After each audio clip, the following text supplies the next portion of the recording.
अध्याय 1 rich dad poor dad Robert Kiyosaki के अनुसार। मेरे दो डैडी थे, एक अमीर और दूसरे गरीब। एक बहुत पढ़े लिखे और समझदार थे, वे पीएचडी और उन्होंने अपने 4 साल के अंडर ग्रेजुएट कार्य को 2 साल से भी कम समय में कर लिया था। इसके बाद वे आगे पढ़ने के लिए Stanford university, university of Chicago तथा नॉर्थ वेस्टर्न यूनिवर्सिटी गए और यह सब उन्होंने पूरी तरह से स्कॉलरशिप के सहारे ही किया। मेरे दूसरे डैडी 8वीं से आगे नहीं पढ़े थे। दोनों ही अपने करियर में सफल थे। दोनों ने जिंदगी भर कड़ी मेहनत की थी। दोनों ने ही काफ़ी पैसा बनाया था, परंतु उनमें से एक तो पूरी जिंदगी के लिए परेशान होते रहे और दूसरे हवाई के सबसे अमीर व्यक्तियों में से एक बन गए। एक डैडी के मरने पर उनके परिवार, चर्च और ज़रूरतमंदों को करोड़ों डॉलर की दौलत मिली और दूसरे अपने पीछे कर्ज छोड़कर मर गए। डैडी इरादे के पक्के, चमत्कारी और प्रभावशाली थे। दोनों ने मुझे सलाह दी, परंतु उनकी सलाहें एक सी नहीं थी। दोनों ही शिक्षा पर बहुत जोर देते थे, परंतु उनके द्वारा सुझाए गए पढ़ाई के विषय अलग अलग थे। अगर मेरे पास केवल एक ही डैडी होते तो मैं या तो उनकी सलाह मान लेता या फिर उसे ठुकरा देता। चूंकि सलाह देने वाले दो थे, इसलिए मेरे पास दो विरोधाभासी विचार होते थे। किसी भी एक विचार को सीधे सीधे मान लेने या न मानने के बजाय मैं उनकी सलाहों पर काफ़ी सोच विचार करता, उनकी तुलना करता था और फिर खुद के लिए फैसला किया करता था। समस्या यह थी कि अमीर डैडी अभी अमीर नहीं थे और गरीब डैडी अभी गरीब नहीं थे।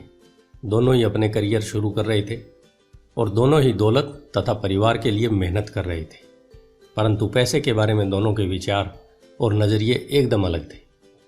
उदाहरण के तौर पर एक डैडी कहते थे, पैसे का मोह ही सभी बुराइयों की जड़ है, जबकि दूसरे डैडी कहा करते थे, पैसे की कमी ही सभी बुराइयों की जड़ है। जब मैं छोटा था तो मुझे दोनों डैडियों की अलग अलग सलाहों से दिक्कत होती थी। एक अच्छा बच्चा होने के नाते मैं दोनों की बातें सुनना चाहता था। परेशानी यह थी कि दोनों एक सी बातें नहीं करते थे। उनके विचारों में जमीन आसमान का फर्क था, खासकर पैसे के मामले में। मैं काफ़ी लंबे समय तक यह सोचा करता कि उनमें से किसने क्या कहा, क्यों कहा और उसका परिणाम क्या होगा। मेरा बहुत सा समय सोच विचार में ही गुजर जाता था। मैं खुद से बार बार इस तरह के सवाल पूछा करता, उन्होंने ऐसा क्यों कहा, और फिर दूसरे डैडी के द्वारा कही हुई बातों के बारे में भी इसी तरह के सवाल पूछता। काश मैं यह बोल सकता, हाँ वे बिल्कुल सही हैं, मैं उनकी बातों से पूरी तरह सहमत हूँ, या यह कहकर मैं सीधे उनकी बात ठुकरा सकता था। बुढ़े को यह भी नहीं पता कि वह क्या कह रहा है। मुझे प्यार करते थे, इसलिए मुझे खुद के लिए सोचने पर मजबूर होना पड़ा। इस तरह सोचना मेरी आदत बन गई, जो आगे चलकर मेरे लिए बहुत फायदेमंद साबित हुई। अगर मैं एक तरह से ही सोच पाता तो यह मेरे लिए इतना फायदेमंद नहीं होता। धन दौलत का विषय स्कूल में नहीं बल्कि घर पर पढ़ाया जाता है। शायद इसीलिए अमीर लोग और ज़्यादा अमीर होते जाते हैं, जबकि गरीब और ज़्यादा गरीब होते जाते हैं और मध्यम वर्ग कर्ज में डूबा रहता है। हम में से ज़्यादातर लोग पैसे के बारे में अपने माता पिता से सीखते हैं। कोई गरीब माता पिता अपने बच्चों को पैसे के बारे में क्या सिखा सकता है? वह सिर्फ इतना ही कह सकता है, स्कूल जाओ और मेहनत से पढ़ो। हो सकता है वह बच्चा अच्छे नंबर से कॉलेज की पढ़ाई पूरी कर ले, फिर भी पैसे के मामले में उसकी मानसिकता और उसके सोचने का ढंग एक गरीब आदमी जैसा ही बना रहेगा। यह सब उसने तब सीखा था जब वह छोटा बच्चा था। धन का विषय स्कूलों में नहीं पढ़ाया जाता। स्कूलों में शैक्षणिक और व्यावसायिक निपुणताओं पर जोर दिया जाता है, न कि धन संबंधी निपुणता पर। इससे यह साफ हो जाता है कि जिन स्मार्ट बैंकर्स, डॉक्टर्स और अकाउंटेंट्स के स्कूल में अच्छे नंबर आते हैं, वे जिंदगी भर पैसे के लिए संघर्ष क्यों करते हैं। हमारे देश पर जो भारी कर्ज लदा हुआ है, वह काफ़ी हद तक उन उच्च शिक्षित राजनेताओं और सरकारी अधिकारियों के कारण है जो आर्थिक नीतियां बनाते हैं। और मज़े की बात यह है कि वे धन के बारे में बहुत कम जानते हैं। मैं अक्सर नई सदी में आने वाली समस्याओं के बारे में सोचता हूँ। तब क्या होगा जब हमारे पास ऐसे करोड़ों लोग होंगे जिन्हें आर्थिक और चिकित्सकीय मदद की ज़रूरत होगी। धन संबंधी मदद के लिए या तो वे अपने परिवारों पर या फिर सरकार पर निर्भर होंगे। क्या होगा जब मेडिकेयर और सोशल सिक्योरिटी के पास पैसा खत्म हो जाएगा? किस तरह कोई देश तरक्की कर पाएगा? अगर पैसे के बारे में पढ़ाई की जिम्मेदारी माता पिता के ऊपर छोड़ दी जाएगी। जिनमें से ज़्यादातर गरीब हैं या मैंने दोनों में से ज़्यादातर गरीब हैं या गरीब होंगे। चूँकि मेरे पास दो प्रभावशाली डैडी थे, इसलिए मैंने दोनों से ही सीखा। मुझे दोनों की सलाह पर सोचना पड़ता था। इस तरह से सोचते सोचते मैंने यह भी जान लिया कि किसी व्यक्ति के विचार उसकी ज़िंदगी पर कितना ज़बरदस्त असर डाल सकते हैं। उदाहरण के तौर पर एक डैडी को यह कहने की आदत थी, मैं इसे नहीं खरीद सकता। दूसरे डैडी इन शब्दों के इस्तेमाल से चिढ़ते थे। वे जोर देकर कहा करते थे कि मुझे इसके बजाय यह कहना चाहिए, मैं इसे कैसे खरीद सकता हूँ। पहला वाक्य नकारात्मक है और दूसरा प्रश्नवाचक। एक में बात खत्म हो जाती है और दूसरे में आप सोचने के लिए मजबूर हो जाते हैं। मेरे जल्दी अमीर बनने वाले डैडी ने मुझे समझाया कि जब हम कहते हैं मैं इसे नहीं खरीद सकता, तो हमारा दिमाग काम करना बंद कर देता है। इसके बजाय जब हम यह सवाल पूछते हैं मैं इसे कैसे खरीद सकता हूँ, तो हमारा दिमाग काम करने लगता था कि आपका जिस चीज़ पर दिल आ जाए उसे खरीद ही लें। वे लगभग दीवानगी की हद तक अपने दिमाग को कसरत करवाना चाहते थे और उनके ख्याल से दिमाग दुनिया का सबसे ताकतवर कंप्यूटर है। मेरा दिमाग हर रोज़ तेज़ होता जाता है क्योंकि मैं इसकी कसरत करता रहता हूँ। यह इतना तेज़ होता जाता है, मैं इसकी मदद से उतना ही ज़्यादा पैसा कमा सकता हूँ। उनका मानना था कि मैं इसे नहीं खरीद सकता कहना दिमाग की आलस्य की पहचान है।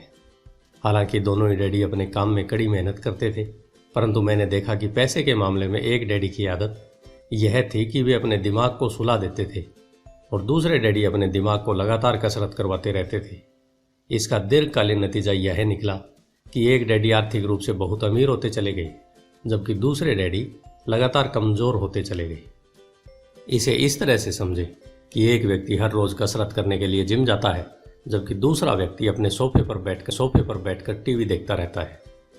शरीर की सही कसरत से आप ज़्यादा तंदुरुस्त हो सकते हैं और दिमाग की सही कसरत से आप ज़्यादा अमीर हो सकते हैं। आलस्य से स्वास्थ्य और धन दोनों का ही नुकसान होता है। मेरे दोनों डैडियों की विचारधारा में ज़मीन आसमान का फासला था। एक डैडी की सोच थी कि अमीरों को ज़्यादा टैक्स देना चाहिए ताकि बेचारे गरीबों को ज़्यादा फायदा मिल सके, जबकि दूसरी डैडी सोचते थे टैक्स उन लोगों को सज़ा देता है जो उत्पादन करते हैं और उन लोगों को इनाम देता है जो उत्पादन नहीं करते। एक डैडी सिखाते थे मेहनत से पढ़ो ताकि तुम्हें किसी अच्छी कंपनी में नौकरी मिल जाए, जबकि दूसरे डैडी की सीख यह थी मेहनत से पढ़ो ताकि तुम्हें किसी अच्छी कंपनी को खरीदने का मौका मिल जाए। एक डैडी कहते थे मैं इसलिए अमीर नहीं हूँ क्योंकि मुझे बाल बच्चों को पालना पड़ता है। दूसरे डैडी कहते थे मुझे इसलिए अमीर बनना है क्योंकि मुझे बाल बच्चों को पालना है। एक डैडी डिनर की टेबल पर पैसे और बिजनेस के बारे में बात करते थे, परंतु दूसरे डैडी भोजन करते समय पैसे की बातें करने के लिए मना करते थे। एक का कहना था जहां पैसे का सवाल हो सुरक्षित कदम उठाओ, खतरा मत उठाओ। दूसरे का कहना था खतरों का सामना करना सीखो। एक का मानना था हमारा घर ही हमारा सबसे बड़ा निवेश और हमारी सबसे बड़ी संपत्ति है, जबकि दूसरे का मानना था मेरा घर मेरा दायित्व है और अगर आपका घर आपकी नज़र में सबसे बड़ा निवेश है तो आप कष्ट में हैं। दोनों ही डैडी अपने बिल समय पर चुकाते थे, परंतु उनमें से एक सबसे पहले अपने बिल चुकाता था जबकि दूसरा सबसे आखिरी में। एक डैडी का यह मानना था कि कंपनी या सरकार को आपका ध्यान रखना चाहिए और आपकी ज़रूरतों को पूरा करना चाहिए। वे हमेशा तनख्वाह में बढ़ोतरी, रिटायरमेंट योजनाओं, मेडिकल लाभों, बीमारी की छुट्टी, छुट्टियों के दिन और बाकी सुविधाओं के लिए चिंतित रहते थे। वे अपने दो चाचाओं से बहुत प्रभावित थे जो सेना में चले गए थे और 20 साल के सक्रिय जीवन के बाद उन्होंने अपने रिटायरमेंट और जीवन भर के लिए आराम का इंतजाम कर लिया था। वे मेडिकल लाभ के विचार को पसंद करते थे और सेना द्वारा अपने रिटायर्ड कर्मचारियों को दी जा रही सुविधाओं की भी तारीफ करते थे। उन्हें विश्वविद्यालय का टेन्योर सिस्टम भी काफ़ी पसंद था। कई बार नौकरी से आजीवन मिल रही सुरक्षा और नौकरी के लाभ नौकरी से ज़्यादा महत्वपूर्ण हो जाते हैं।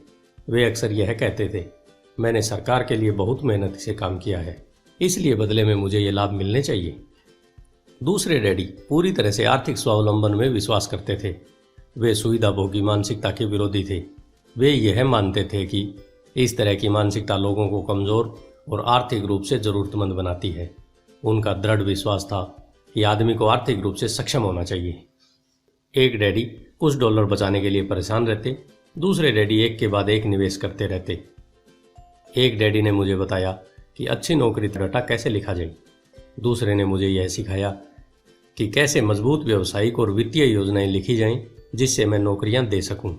दो प्रभावशाली डैडियों के साथ रहने के कारण मुझे यह विश्लेषण करने का मौका मिला कि उनके विचारों का उनके जीवन पर कितना असर हो रहा है। मैंने पाया कि दरअसल लोग अपने विचारों से ही अपने जीवन को दिशा देते हैं।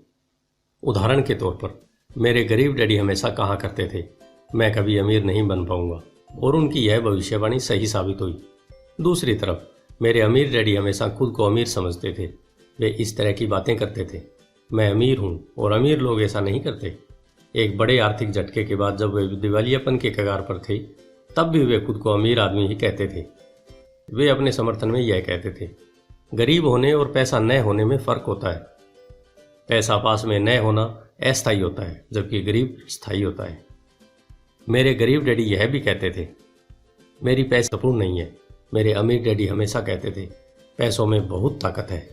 हो सकता है आपके विचारों की ताकत को कभी भी ना मापा जा सके या फिर उन्हें पूरी तरह से समझा न जा सके। फिर भी बचपन में ही मैं यह समझ गया था कि हमें विचारों पर ध्यान देना चाहिए और अपनी अभिव्यक्ति पर भी। मैंने देखा कि मेरे गरीब डैडी इसलिए गरीब नहीं थे क्योंकि वे कम कमाते थे, बल्कि इसलिए गरीब थे क्योंकि उनके विचार और काम गरीबों की तरह थे। दो डैडी होने के कारण बचपन से ही मैं इस बारे में बहुत सावधान हो चला था कि मैं किस तरह की विचारधारा को अपनाऊं। मैं किसकी बात मानूं, अपने अमीर डैडी की या अपने गरीब डैडी की।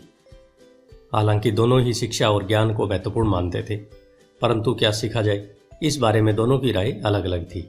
एक चाहते थे कि मैं पढ़ाई में कड़ी मेहनत करूं, डिग्री लूं और पैसे कमाने के लिए अच्छी सी नौकरी ढूंढ लूं। वे चाहते थे कि मैं एक पेशेवर अधिकारी, वकील या अकाउंटेंट बन जाऊं या MBA कर लूं। दूसरे डैडी मुझे प्रोत्साहित करते थे कि मैं अमीर बनने का रहस्य सीख लूं, यह समझ लूं कि पैसा किस तरह काम करता है और यह जान लूं इससे अपने लिए कैसे काम लिया जाता है। मैं पैसे के लिए काम नहीं करता। इन शब्दों को वे बार बार दोहराया करते, पैसा मेरे लिए काम करता है। 9 साल की उम्र में मैंने यह फैसला किया कि पैसे के बारे में मैं अपने अमीर डैडी से सीखूंगा।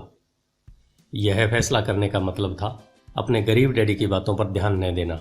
हालांकि उनके पास कॉलेज की बहुत सी डिग्रियां थी जो मेरे अमीर डैडी के पास नहीं थी। रॉबर्ट फ्रॉस्ट का सबक। रॉबर्ट फ्रॉस्ट मेरे पसंदीदा कवि हैं। हालांकि मुझे उनकी बहुत सी कविताएं पसंद हैं, परंतु द रोड नॉट टेकन मुझे सबसे ज़्यादा पसंद है। मैं इसकी शिक्षा का इस्तेमाल हर रोज़ करता हूँ। द रोड नॉट टेकन, वह राह जिसे चुना नहीं गया। पीले जंगल की 2 राह बनती थी और अफसोस कि मुझे एक को चुनना था। और मैं देर तक खड़ा रहा, दूर तक, यह देखते हुए कि यह राह कहाँ तक जाती है, झुरमुटों में मुड़ने से पहले। फिर मैंने दूसरी राह चुनी, उतनी ही सुंदर और शायद बेहतर भी, क्योंकि यहाँ घास ज़्यादा थी और कम लोग गुजरे थे।